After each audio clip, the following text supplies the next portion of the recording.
celebrating one of the heroes, one of the legends of UK hip hop, the one and only TY. And I'm joined by two of his most, renowned collaborators, the one and only Drew Horley and Soliheen. I was working with a French hip hop crew called Season4, and one of the guys, Leon, who basically was I was doing a track with him called Zybo, and that track is he we were working on this song, and he sort of said, "Oh, Drew, we've got we're gonna get Ty on this track. He wants it for his album." And I was like, "This is brilliant. This is really good, because now I finally get to kind of properly meet Ty in that kind of environment, because I was always a fan of MC Ty, as he was called, way back in the day, like early 90s.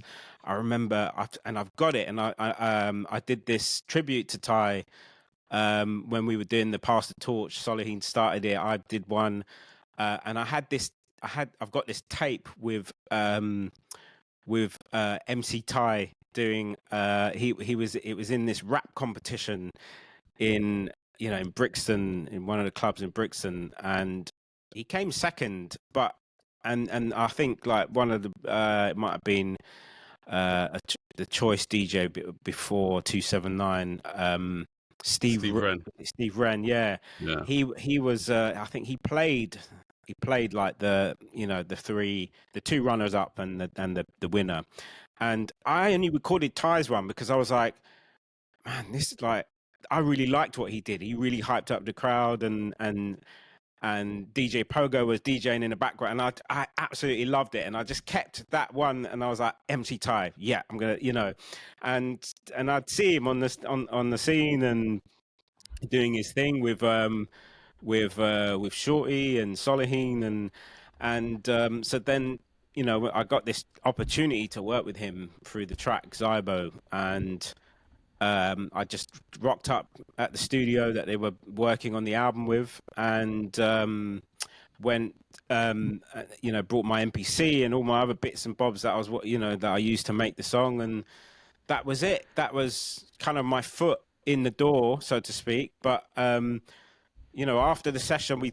Ty put his lyrics down and he did his verse, and we worked on this track and mixed it, and it was great. And he was like, Drew, I'm kind of looking for a couple more beats for the album.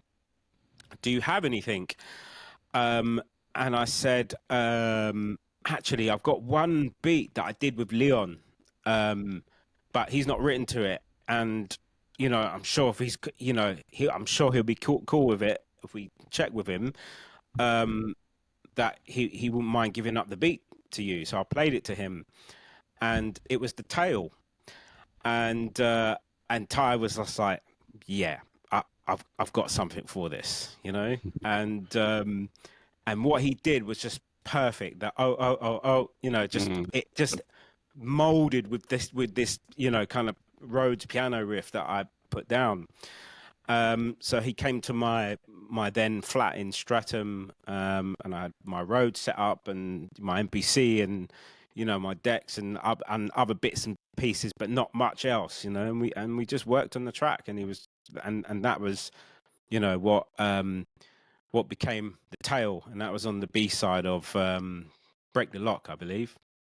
And it was just one of those tracks that was people sort of always requested it on the live shows, because it was just such a unique story. I loved the way Ty was just such a master at just telling a story like that just drew you in and captivated you into this story about how he met this girl, and people know the song. Go and check it out, The Tale. But yeah, that was my sort of 2 tracks on the Awkward album. Oh, amazing. Wow. And Soliheen, do you want to speak about your contribution to the album? Yeah, sure, Drew. I have to stop though, because you're so humble. I don't know why you're trying to act like you didn't just kick in the door on the whole scene with that track. Yeah, Ty's storytelling and the perfect thing. but the track, man, it was just like, hold on, wait, who produced this? Oh, you're too kind, man. Yeah, You're too bravo! kind. Like seriously, that is Thank just you. such a beautiful piece of music. Ty always had really strong production ideas, but he didn't always have the vocabulary to get it out of his head really and articulate it. And you know, he had like an SP, he was kind of working on that, but he was learning it. It was really early stages, so he was really reliant on kind of talking you through what he wanted. And I don't know, there's a clash of personalities when that happens, you know. There was a lot of pre-production, co-production, pre-production, because we had to pay for studio time as well. So we needed everything like all lined up so that you could minimize how much you spent in the studio. So we worked for hours. You know, we may have done about 30, maybe 40 tracks for Awkward for this project. It wasn't called Awkward then. In fact, it was going to be called The Nonsense. And myself and James Yard, we had this thing called Wise Child. It's kind of like how the Apricot, he was in the Apricot Jam Band, and that was the connection there. And so we were trying to put this out. We were trying to set up as a label. We were like a production company.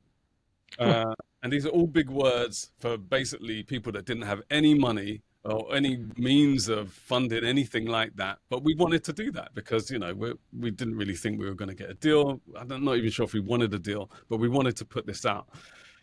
And this took longer than we all wanted it to. And it just got to the point where we've got all of these tracks and we're running out of, we didn't have any money, and Ty wanted to move forwards. And so then he was in talks with De La Soul, and they had their thing called Bear Mountain. So now it was like, they're going to put it out. It's like, okay, so, you know, I backed off from the label part of it. I'm strongly in producer mode anyway. And then the Ty and Shorty Blitz project and group just kind of dissolved before anything could really happen. And that was me out of it, really. And then I heard he's still working on it, and he still wanted a couple of tracks. So I only ended up with 2 tracks on Awkward, like Drew, so The Nonsense and Tripping Over Words, which so that was my contribution to The Nonsense, which was bittersweet because I was so glad that something came out. Yeah. Something of that quality. But I also had and still have like 30 tracks that like people just haven't heard that was gonna I thought, oh, man, these are gonna be so great, but you know, never came out. That's amazing. And what was your reaction to hearing your name being shouted out at the end of The Nonsense? Well, like, you know, I recorded, I was the engineer. So he was in some ways that was him. This was Ty's way of telling me, don't mess up. Don't mess up my track from the booth. And, you know, we had a lot of, there was so much banter. You know, when you're so close with people, you can be, in some ways, like harsh, obnoxious. That's just how we communicated. So it was just, we were ribbing, it was banter, it was jokes. And this was just part of it. So, yeah, that shout out was him.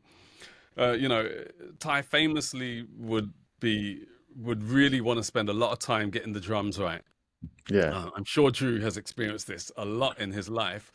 And so you know, for real, we would spend 2 days like tweaking snare drums and stuff. So and also like Ty was like he was a producer, but he wasn't in the producer chair yet at that point, and he really wanted to. He was a bit frustrated, so he was kind of being a producer through me, through all of that. So again, that shout out was saying, if you mix this when I'm not here, don't mess this up.